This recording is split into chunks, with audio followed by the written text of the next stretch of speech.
sal da terra, sois a luz do mundo. Quem mais quer o sal quando ele perde o seu sabor? Quem acende a luz para escondê-la logo após? O sal e a luz sou eu sou do povo do Senhor. O sal e a luz sou eu sou do povo do Senhor. Vós sois o sal da terra, vós sois a luz do mundo. Eu quero que esta vida tenha muito mais sabor. Eu quero que meu povo tenha muito mais amor. O sal e a luz sou eu sou do povo do Senhor. O sal e a luz sou eu sou do povo do Senhor. Vós sois o sal da terra, vós sois a luz do mundo. Há muito prato insípido no mundo sem sabor. Há muita escuridão cegando o mundo sem amor. O sal e a luz sou eu sou do povo do Senhor. O sal e a luz sou eu sou do povo do Senhor. Vós sois o sal da terra, vós sois a luz do mundo. A vida sem tempero, muita gente sofre a dor. Existe escuridão porque ninguém acende o amor. O sal e a luz sou eu sou do povo do Senhor. O sal e a luz sou eu sou do povo do Senhor.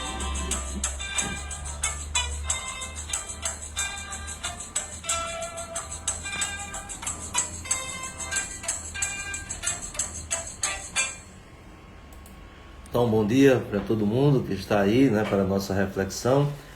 Nesta terça-feira, dia 9 de junho, que a igreja celebra a festa, a memória de São José de Anchieta, este grande apóstolo, chamado assim o apóstolo do Brasil, esse jesuíta que entregou a sua vida com muita dedicação, com muita abnegação para a evangelização no início aqui da chegada da fé cristã, no nosso país, nas nossas terras, Então, que pela intercessão de São José de Anchieta, também sejamos brasileiros apóstolos, Ele é chamado apóstolo do Brasil, mas nós já somos do Brasil, então que sejamos também apóstolos inspirados na sua dedicação, no seu amor ao Evangelho e também o seu amor às pessoas.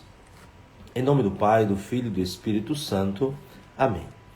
Derramai, Senhor, sobre nós a vossa graça, a fim de que, a exemplo de São José de Anchieta, apóstolo do Brasil, sirvamos fielmente ao Evangelho, tornando-nos tudo para todos, e nos esforcemos em ganhar para vós, nossos irmãos, no amor de Cristo. Por nosso Senhor Jesus Cristo, vosso Filho, na unidade do Espírito Santo. Amém. Então, o Evangelho de hoje é a continuação do capítulo 5º, agora dos versículos 13 ao versículo 16. Podemos dizer esse pequeno trecho, porque o versículo 13 até o versículo 16 é um pequeno trecho, mas com uma riqueza muito grande, porque Jesus fala da missão do cristão. Nós ouvimos ontem Jesus falando sobre a verdadeira alegria, a bem-aventurança, e colocou ali nove atitudes, podemos assim dizer, estados, de vida, decisões também que nós tomamos para, de fato, sermos bem-aventurados. E agora Jesus fala diretamente para os discípulos, recordando qual é a missão deles no mundo. E aqui se utilizam duas palavras, mas é certamente com o mesmo significado, terra e mundo, ou seja, onde nós estamos. E Jesus usa duas comparações muito interessantes dentro do horizonte bíblico, que é o sal e a luz. Então Jesus diz: vós sois o sal da terra, vós sois a luz do mundo. E aí desenvolve, para cada comparação, algumas situações bem concretas.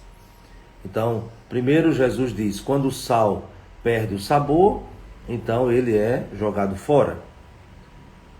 não se coloca uma luz acesa no lugar escondido. Então aqui nós temos, de uma forma muito concreta, muito prática, a elucidação que Jesus faz sobre a missão do cristão. O sal, na Bíblia, e até mesmo na própria história, né, da humanidade, tem um significado muito importante, porque pela sua utilização, naturalmente é a utilização do sal, né, que vai dar a base, né, para esse seu significado, até um significado vital, como também a luz. Então, pegando um pouco no Antigo Testamento, o sal, ele servia para dar o gosto, por isso que Jesus diz, né, se tornar insosso, para que serve? Então, o sal dá gosto, e também nós utilizamos para isso. O sal conserva, né? Hoje se usa muito menos, mas até se encontra, né, em produtos industrializados, até uma grande quantidade de sal, e naturalmente nocivo, porque é industrializado, e serve para conservar, isto é, para não se decompor ou não se corromper, né, aquele produto. Também o sal, no Antigo Testamento, ele se tornou símbolo de fidelidade, né? De durabilidade, né? Por causa da conservação que ele garante. E por isso se tornou um símbolo, né? Agora, não mais a coisa em si, mas um símbolo de aliança permanente. Então é muito interessante, né, que no Antigo Testamento nós vamos encontrar várias situações onde se compartilha o sal quando se faz uma aliança, por causa desse seu simbolismo, dada a sua propriedade de conservação, de durabilidade. Então, quando coloca o sal, então aquela coisa, ela não se corrompe rapidamente, né? Então, imaginem o alcance dessa comparação que Jesus faz com os seus discípulos, né? Isto é, com aquele que abraça a fé cristã. Vós sois o sal da terra.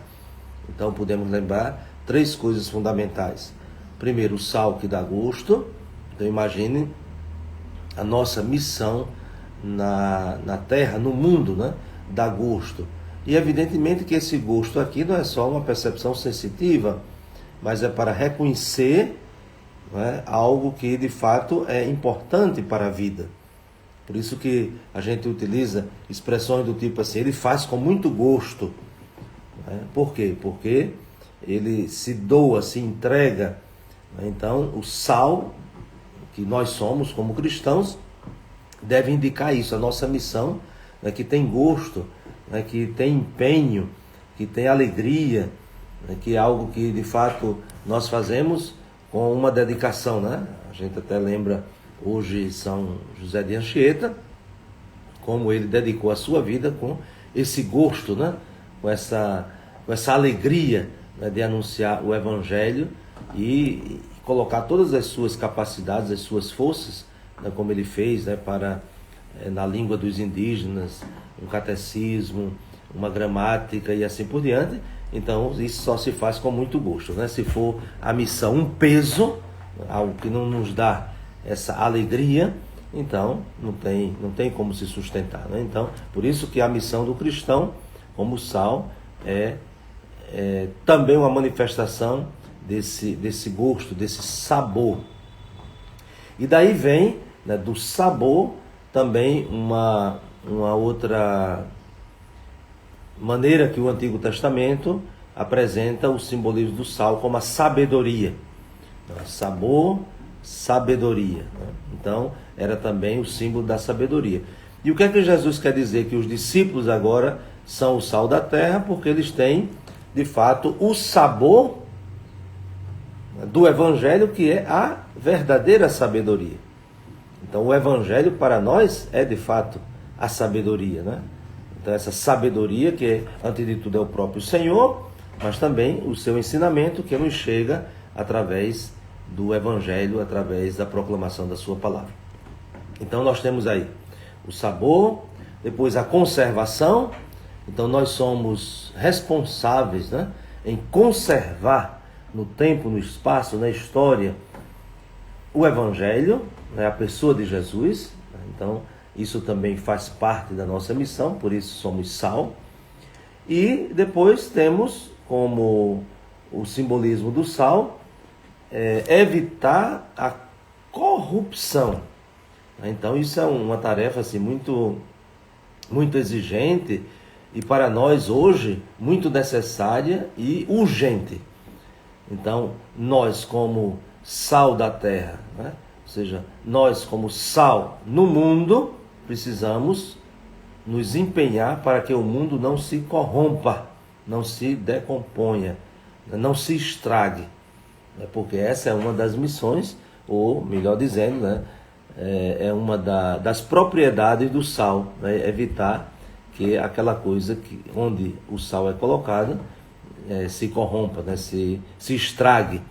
Então imaginem a nossa missão no mundo como ela é necessária e também urgente, né, para que não se corrompa.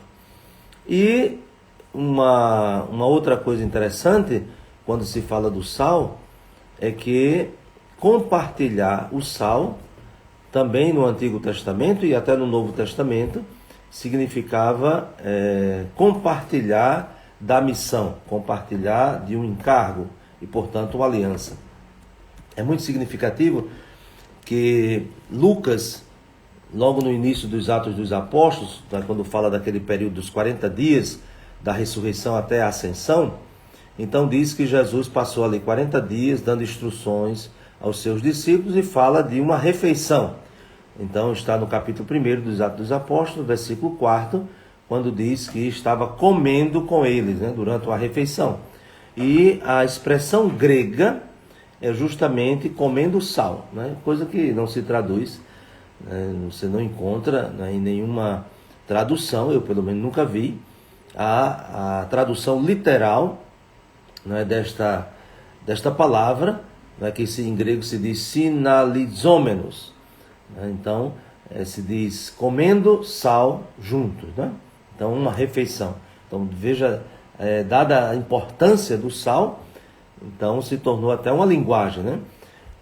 Nós diríamos, por exemplo, nós utilizamos o pão, né, a palavra pão, para alimento de um modo geral. Então a gente diz ganhar o pão, mas não significa exatamente o pão como nós entendemos, né, na sua materialidade. É um alimento de um modo geral. Então também o sal se tornou esse símbolo, né? Então comer junto o sal significa, pela sua propriedade de conservação, de gosto e assim por diante, compartilhar de uma missão e com fidelidade, né? Por isso que ali nesses 40 dias, como nos relatam os Atos dos Apóstolos, numa refeição, né, Jesus comendo com eles, né? Então se diz Jesus comendo sal com eles. O outro elemento deste evangelho de hoje é a luz, né? A comparação que Jesus faz. Vós sois a luz do mundo. E assim como Jesus dizia do sal, que o sal, quando perde o gosto, né, ele é jogado fora e é pisado pelos homens, agora Jesus também fala que não se pode acender uma luz e escondê-la. Ninguém vai colocar uma lâmpada debaixo de uma vasilha. Como também uma cidade não pode ficar escondida se está construída sobre um monte. Então aqui, Jesus falando da missão dos cristãos, também faz, até certo ponto, uma crítica à infidelidade de Israel. Nós temos aí no Antigo Testamento, sobretudo no livro do profeta Isaías, dizendo qual é a missão de Israel. A missão de Israel é ser luz para as nações. Luz. Então a gente poderia fazer uma comparação, né, de cidade e luz. Então, uma cidade que está construída no monte, né? Então, à noite, quando são acesas as luzes, né, as lamparinas, então de noite se vê. Então, mesmo na escuridão, se alguém vir uma cidade construída no monte, iluminada, então ele se orienta, ele sabe para onde ir. Tanto que se dizia que Jerusalém acende as tuas luzes, né? Para quê? Para que os povos se encaminhem para ti. Então essa é a missão, ser luz dos povos. Mas o que aconteceu que ao invés de ser luz para os povos, então se escondeu. Então se colocou, por isso Jesus diz, colocou a lâmpada debaixo da vasilha, colocou a lâmpada escondida, né, ali debaixo de uma vasilha, e portanto não se viu essa luz, né? Então, até certo ponto, é uma advertência que Jesus faz, né, que os discípulos, como luz do mundo, então precisam de fato fazer com que essa luz resplandeça. Mas nós sabemos que a luz é Jesus, né? Numa comparação, nós somos como os astros, né? O grande astro, o Sol, luz própria, e os demais, luz que resplandece, luz que reflete, né? Nós somos essa luz que reflete a luz do Sol, né? Que é Jesus. E aí Jesus conclui, nessa comparação que ele faz da missão dos discípulos como sal da terra e luz do mundo, dizendo que tudo isso tem fruto, né? Tudo isso aparece. O sal, poderíamos dizer assim, é um exemplo de uma realidade que age por dentro, tanto que se alguém visse o sal, né, no alimento, já fica meio repugnando, né? Diz, isso aqui está muito salgado. Como também, se não tem o sal, percebe, né? Está insosso. Então o sal tem que ser na medida certa e que age por dentro. Então o cristão está no mundo, então na família, na própria sociedade, nos ambientes de trabalho, de estudo, né? Deve ser sal, ou seja, agindo por dentro, né? Então atuando, né? Tendo influência, né, nesses ambientes onde o cristão está. Então isso é de fato ser sal da terra. Mas também luz, e luz aparece, né? Então se a luz aparece, então não pode ser a nossa missão uma coisa anônima, né, escondida, né? Existe esse aspecto para dar fundamento, né, para dar consistência, mas também precisa ter um testemunho. Então nós não podemos nos envergonhar de sermos identificados como cristãos, agora de fato com uma grande responsabilidade. E a responsabilidade é justamente que as boas obras, né, sejam realizadas a ponto de que as pessoas vendo essas boas obras glorifiquem o Pai que está no céu. Então que pela intercessão de São José de Anchieta, neste dia em que recordamos na liturgia toda a sua vida, todo o seu empenho, ele que de fato agiu internamente, né, ali no meio daquelas populações indígenas, com a luz do Evangelho. Então que ele seja uma inspiração também para nós, para sermos apóstolos, né, sermos discípulos de Jesus, ele que é a luz do mundo, ele que é a sabedoria eterna, ele que dá sabor e gosto à nossa vida. Então que desça sobre vós a bênção de Deus Todo-Poderoso, Pai, Filho e Espírito Santo. Amém. Desejo um bom dia para todos vocês e até amanhã, se Deus quiser.